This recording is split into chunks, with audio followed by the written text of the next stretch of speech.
Baik, selamat pagi Pak Valens. Selamat pagi.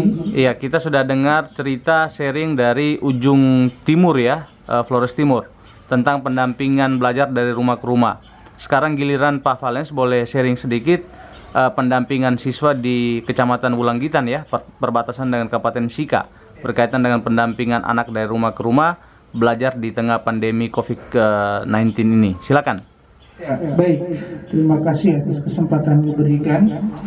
Bertolak dari situasi pandemi COVID-19 ini, sebelum siswa dirumahkan, itu kami guru-guru sudah memberikan tugas sebelumnya.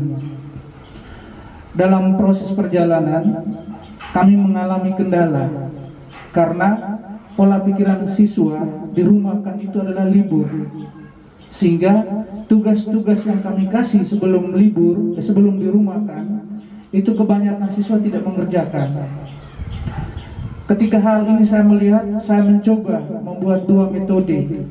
Yang pertama, metode secara online atau daring, dan juga yang kedua, metode home visit atau berkunjung ke rumah. Secara daring, yang pertama, saya mencoba melakukan pengumuman di media Facebook untuk mengumpulkan tugas. Hanya ada beberapa orang saja yang bisa mengumpulkan tugasnya. Terus yang kedua, ada yang bisa melalui WA. Itu juga hanya beberapa orang saja.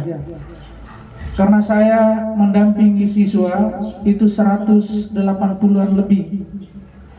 Sehingga siswa yang memiliki HP Android baru dia mengirimkan tugasnya. Ataukah yang berteman dengan saya di media Facebook, itu baru bisa dia mengirimkan.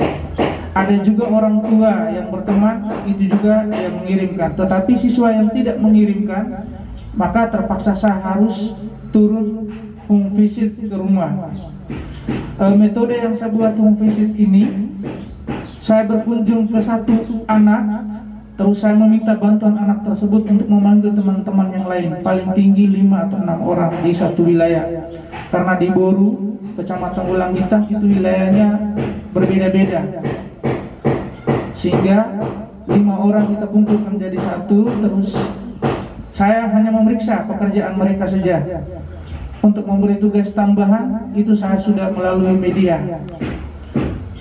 Dan saya percaya bahwa siswa-siswa antusias untuk mencari tahu tugas tambahan yang saya berikan. Yang kedua, dan rata-rata semua terkumpul, 97% itu semua terkumpul.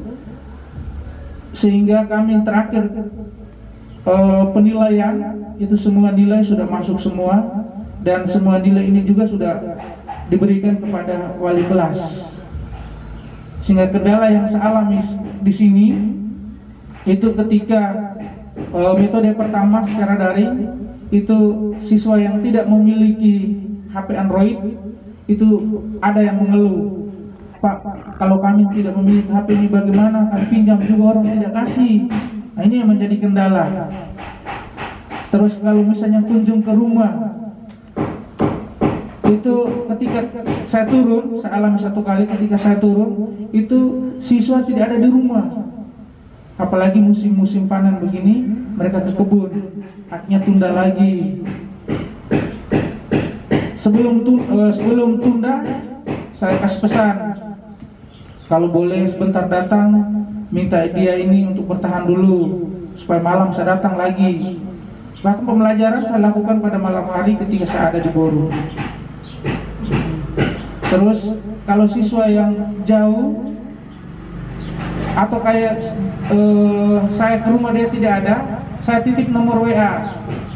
Kalau bisa saya titip pesan, kalau bisa sebentar kalau siswa ini datang, tolong foto pekerjaannya baru kirim melalui WA. Dan itu sudah berjalan sampai 50% mereka banyak tugas mereka kirim ke WA.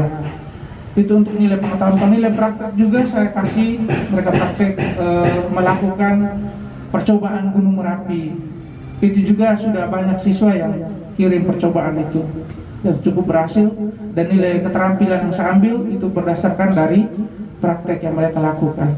Sedangkan pengetahuan itu tugas yang sebelum kami libur diberikan, kami lakukan pemeriksaan dan juga tugas tambahan yang saya berikan melalui media Facebook. Mungkin sharing dari saya ini saja, mungkin ada tambahan baru kita diskusikan lagi. Mungkin bagian terakhir ini berupa harapan berkaitan dengan kondisi real yang ditemukan, sehingga pesan ini bisa tersalur kepada pihak terkait, sehingga bisa jadi ada kebijakan yang mampu menyentuh kesulitan yang dialami di lapangan. Ya, baik.